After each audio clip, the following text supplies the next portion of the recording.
Hello again, thanks for watching. In this video, I want to talk about why writing, creating is so vital to our health, to our mental, physical, emotional well-being. Welcome to Devotion to Writing, a channel devoted to helping you cultivate a daily writing practice and realize that you are creative abundance. That is why I make all of these videos, because I know how difficult it is to write, to get to the page and to start. But I also realize through my own practice that this daily communing with that creative aspect of ourselves, whatever outlet that is for you. But I use writing as the example because that's what I do every day. But this to come to the page or to come to the canvas or to dance or to sing, whatever daily is key to us feeling this abundance in our lives. And that's what I want to discuss in this video. And that's why I make all of these videos, really to really, I think, put home this idea that our devotion to our creativity, to creating, makes our lives more joyous. It makes our lives more abundant. So the daily work of writing, of painting, of drawing, of dancing, it literally grounds us in reality or in the present. It brings us to this moment. We can't create from the future or from the past. We have to be very present. And this is vital to our well-being. And it is why I continue, as I mentioned, to encourage you to write, to create something daily, to be devoted to your own creative expression, whatever form and shape that takes, but to do it daily, to be devoted, to be, that is, committed to doing, creating something, making something in your life that is meaningful to you. I introduced in a recent video, I compared writing to building a stone wall. And I did this because creating anything, writing especially, not especially, but writing, it is hard work. It requires lifting. It requires us to physically be present with the material. But also this idea that building a stone wall isn't accomplished in a single day. It isn't something that that just happens at one time, and that the labor happens over time. It happens by working one day, coming back, doing a little bit more the next day, and the next and the next, until the thing that we want to create, the wall, for example, is built. And this is exactly like writing or painting or, again, whatever we want to create. We carry, say in writing, one sentence, one image, one page per day. Day after day we do this, and this is how we build writing. This is how we build our practice, and then it's how we build and achieve whatever it is we hope to make of this, if anything. And we don't, again, the joy for me, and I think what I try to impart, is that the joy should be in the making, not in what is the promise of getting something in the future from it, that we're going to have 1 million followers, or we're going to sell 1 million books, or we're going to be even a best-selling author. But first and foremost, the important thing is that we come to the page, we show up, we learn how to be with ourselves, we learn how to derive joy from that interaction. The work, that we fall into the work and find this not just pleasing to us, but fulfilling. So this is the something else that is beneficial when we work with materials, stone, pen and ink, or clay, or paint, whatever we're working with, we enter into a dialogue with the materials, that they resist, that they limit us in some way, that they prescribe some limitations. For example, paint dries. We have to work at a certain speed in order to get the paint down. Words don't always say exactly what we mean, what we hope they would say, what we have in mind, and so we have to tinker with them. We have to play with them and play with the limitations of what can they convey about what I'm experiencing.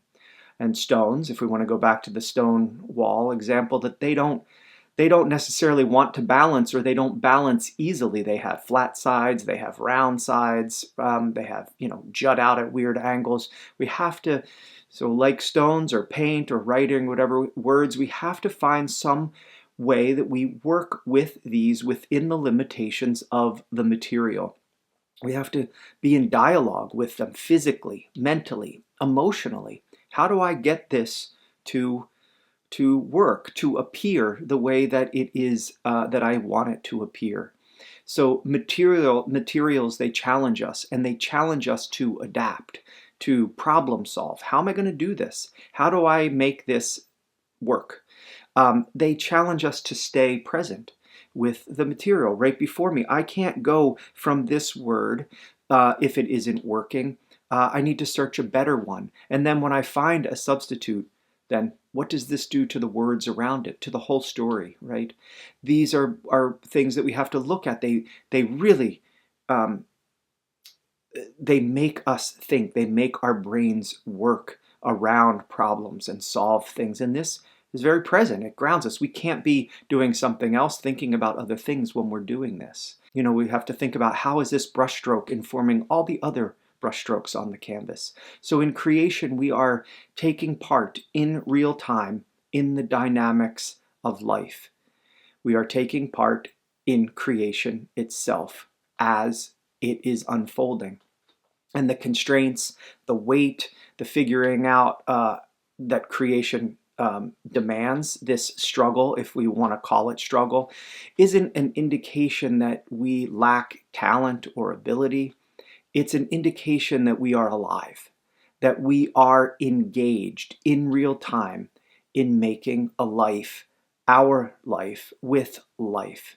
And what could be more vital, more nourishing than that, than being engaged in making a life, our life, with life? And I say this at this moment in our evolution as a human species too, when more and more our labor seems to be drawn off into things that really have very little importance or relevance or ground in our daily life, right? It's a reminder.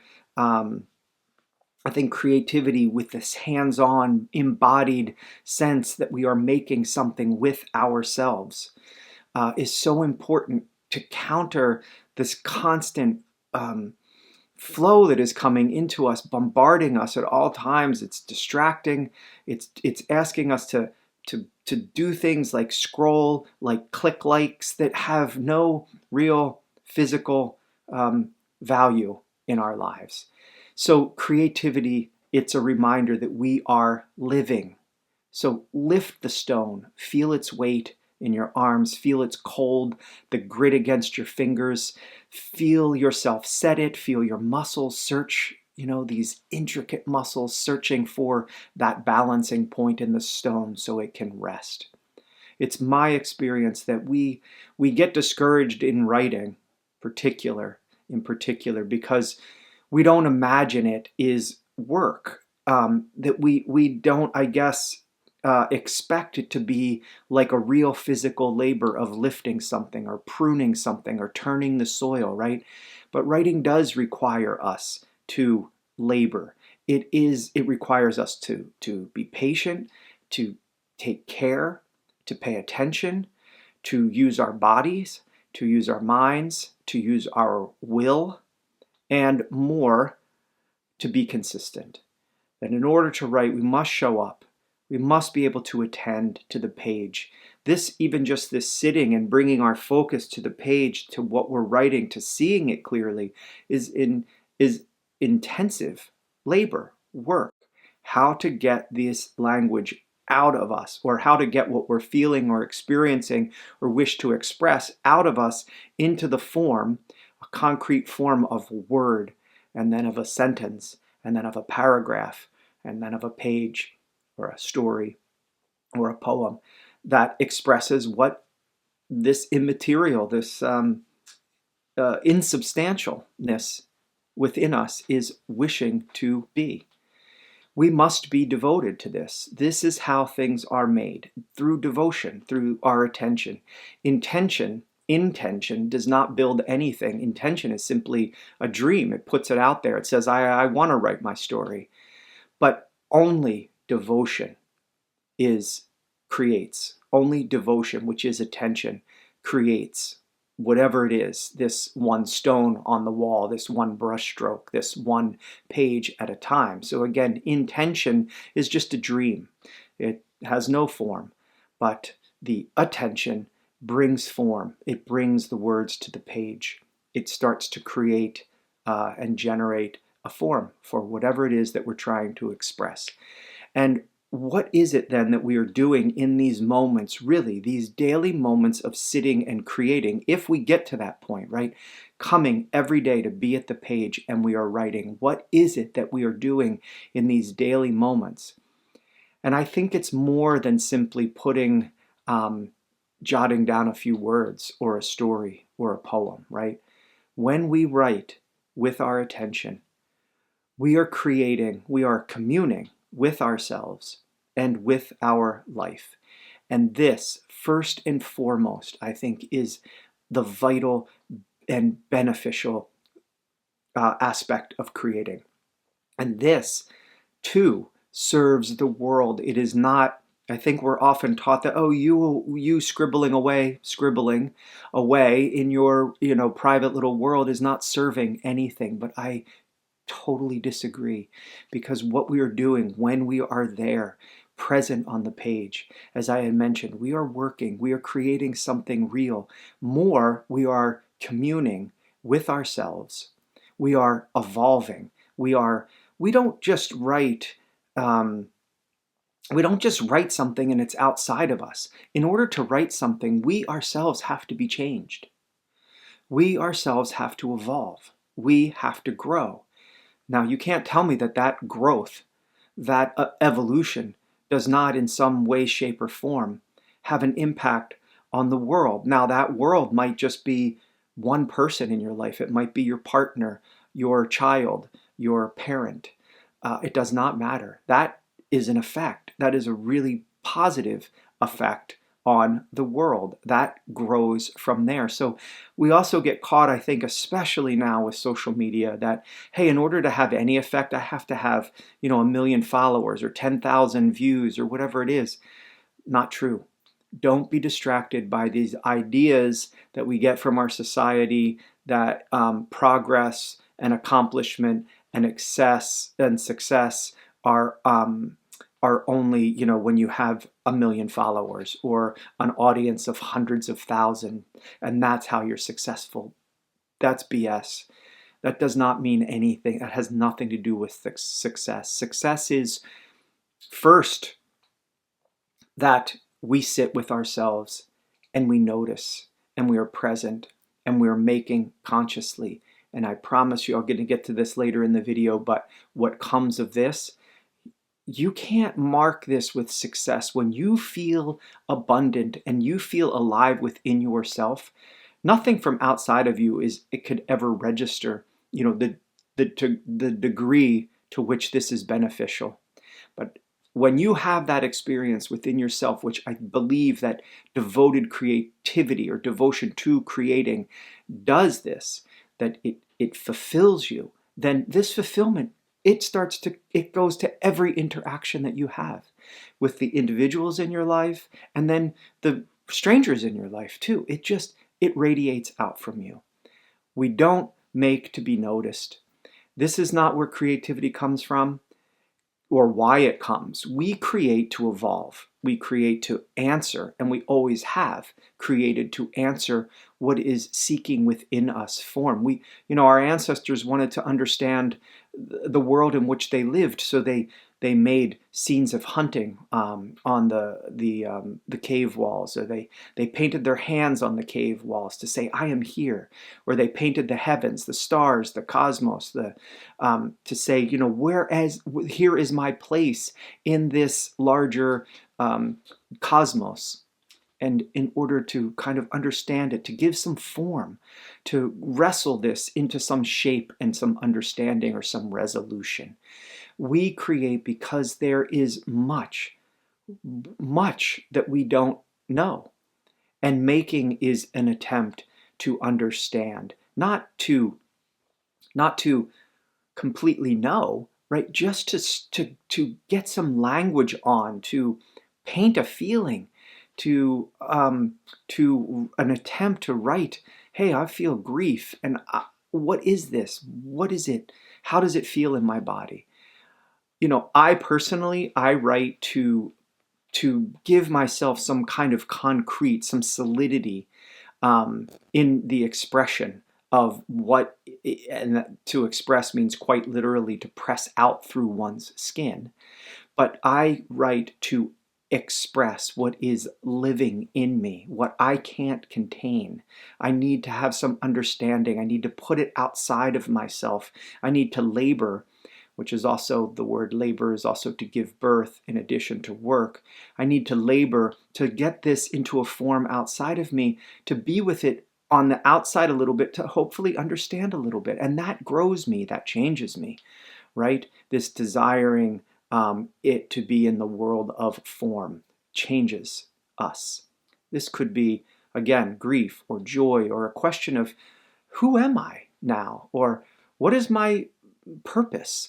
What is my role as a father, as a person in the community, as a neighbor, as a husband? And then finally, I want to say that our days are filled, as I mentioned a little bit earlier in this video, with these empty routines, scrolling and consuming things and consuming media and consuming advertisements, that I think we can also often feel that, what's the point? What's the purpose? Why am I here? And making things, creating, provides agency. It brings us into our bodies. It brings us present. We use our hands, right? We use our breath to sing. We use our hands to shape things. We use our voices to sing or to speak things, and on and on. This creating provides agency to our lives. It's an antidote for this malaise of boredom, or worse, the sense that we have no meaning, that our lives have no meaning. We make meaning when we create. We make meaning. We author. We are the authority of what we make. And this has a real significance because it is you who lifted it to the page, to the canvas. It is you who carried the unseen into being. It is you who set it here. And that isn't to brag, to say, hey, look what I did, look what I accomplished, or show off in any way. It is simply to say, to demonstrate to yourself this pure inner satisfaction that you sank down into the moment and did and created and got to work. You got dirty. You're the one that was on your hands and knees lifting the stone. It was you who fell in love with the work. It was you who fell in love, who cared enough for what was in you to bring it forth and put it into form. With stone, ink, paper, paint, canvas, we cultivate a practice that isn't about production. If I go out and put stones on top of stones, I'm going to make a stone wall. If I sit down and I put word after word, I'm going to make some sort of narrative or a poem or a sentence, right? We're going to create some sort of product, but it is not about production. It's about communing with ourselves. It's about being with our source. And it's a time, again, if we're practicing, if we're devoting ourselves to creating, it's a time each day when we can feel our own unfurling, our own becoming, our aliveness flowing and living out of us into this moment and into the next and into the next. And a lot of our life does not require that of us. It requires us to be very passive, right? Scroll, scroll, click, scroll, scroll, click, drive, commute to work, nothing, no thought. Creativity is it requires us. It requires our presence. It requires our aliveness, our curiosity, our playfulness. And if this does not give to your life I don't know what will. Our joy or satisfaction is not coming from outside of us. We're not going to be able to buy this. I'm telling you this from my own experience, that creativity, that creating something, finding this within yourself, creating from that space within yourself, this brings joy. This brings satisfaction and fulfillment. Bring up one stone today. Write one page today. You are building a practice of showing up and working. Again, in my own experience, what happens when we devote ourselves to our creativity, when we devote ourselves daily to making, is we realize pretty quickly that we are unstoppable, that we have within us this energy, this flow of energy, this vitality, and we are self-reliant. We quickly realize that this energy doesn't come from outside. It's not something we can buy. There's nothing that makes us inspired. We ourselves are inspiration. We breathe in, inspire. We are ourselves that fire. We are creativity. We are the source of creation. We are naturally this, and we are abundance. We can't be otherwise. And the practice of devoting ourselves to coming to the page every day, to making something daily, will confirm this. And that is the beauty of the devoted practice. But so many people have forgotten this. So many people have forgotten that they can be, I don't want to say productive, because that makes me think of a society that wants us to be producing all the time. But I mean, we've forgotten that we are ourselves are the source of our own energy and vitality, productivity. That society does not reflect this. Society says you need to buy this, you need to get this in order to be happy. You must attain this and that in order for you to feel good, when in fact you already have everything you need. It's inside of you. You already have everything to be happy. And you are happy when you're not out going for this, right? When you're just still. And that is another thing that creativity does, is it brings us to that presence where we are. And there, whether it's putting words on the page or lifting some stones onto the wall, when we are there, we are happy and we are rich. We don't need much else. It's amazing. The very essence of us is bliss and abundance. And writing is just a way to remember this daily. It is a way to commune with this deep, abundant, blissful, playful, energetic, vital space in us. So show up and connect. Bring up one stone today. Write for 10 minutes and have fun. Enjoy it. Why shouldn't you? Find 10 minutes in your day when you can play and have fun with words on the page. So your prompt today, I like to give a prompt that keep you writing. If you don't have anything in mind, you don't even have to think about it. Just write this prompt. I feel fulfilled when, or I am fulfilled when. And see if you can write, for 10 minutes. What fulfills you? What makes you feel joy, wondrous? I hope that is in you. I hope it's a beautiful thing to think about, to contemplate, and to write. I hope you enjoyed this video. Please like and subscribe. Please share it with others if you think they could get something from it. And if you write something and you want to share it with me, put it in the comments or send it to me. Can message me at devotiontowriting.com. And at that website, if you want more tips and encouragement on writing for your creative journey, then at that website, devotiontowriting.com, you can discover the many writing workshops I lead throughout the year, online and in person. Also, the writing retreats that I lead. The next one is coming up in October 2026 in Portugal. How wonderful it would be for me to meet you there. If you're interested, again, you can find more information at my website. I hope that you write deeply today. I hope, and I know that if you do write today, that it will be beautiful, because beautiful is what you are. Blessings.